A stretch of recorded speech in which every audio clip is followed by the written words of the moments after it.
आप प्रकृति के इस संगीत को सुन रहे हैं। आप उस खूबसूरती को निहार रहे हैं जो इस आबू की खूबसूरती है, इस प्रकृति की खूबसूरती है, इस खूबसूरती की खूबसूरती है। ये वो क्षेत्र है जहाँ अनेक अनेक साधु संतों ने तपस्या की है, आज भी तपस्या कर रहे हैं।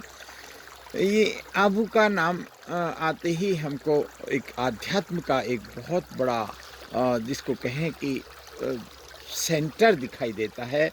आबू का नाम लेते ही हमको ऋषि मुनियों के आश्रम दिखाई देते हैं। आबू का नाम लेते ही हमको 33 कोटि देवताओं के स्थान दिखाई देते हैं। आबू का नाम लेते ही भगवान महावीर की 7 बार की विहार यात्रा दिखाई देती है, जो इस अद्भुत प्रदेश में महावीर स्वामी ने 7 बार विहार किया था। प्रकृति ने हमको भरपेट किया है, बहुत कुछ दिया है, लेकिन हम कितना सहेज पाए हैं ये हमारे ऊपर निर्भर करता है। हम इनको कितना सहेज पाए हैं ये हमारे ऊपर निर्भर करता है। हमको ये कुछ आदिवासी बच्चे दिखाई दे रहे हैं।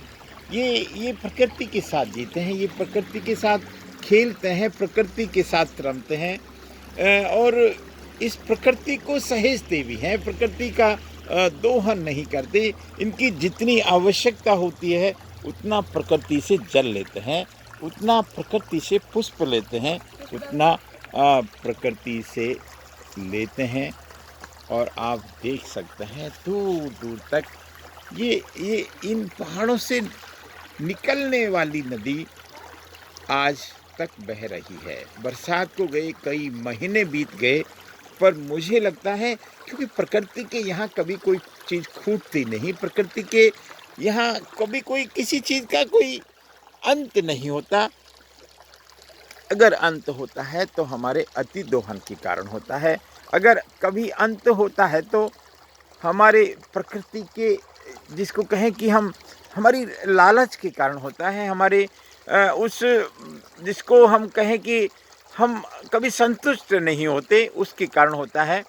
ये हम देख सकते हैं। आज हम फिर बता दें, आज हम अंबाजी जा रहे हैं, आज हम कुंभारिया जी जा रहे हैं जो बहुत बड़ा तीर्थ है। आज हम इसलिए इन स्थानों पर जा रहे हैं क्योंकि आज का दिन मेरे जीवन में बहुत ख़ास है। आज का दिन मेरे जीवन में वाकई में बहुत ख़ास है।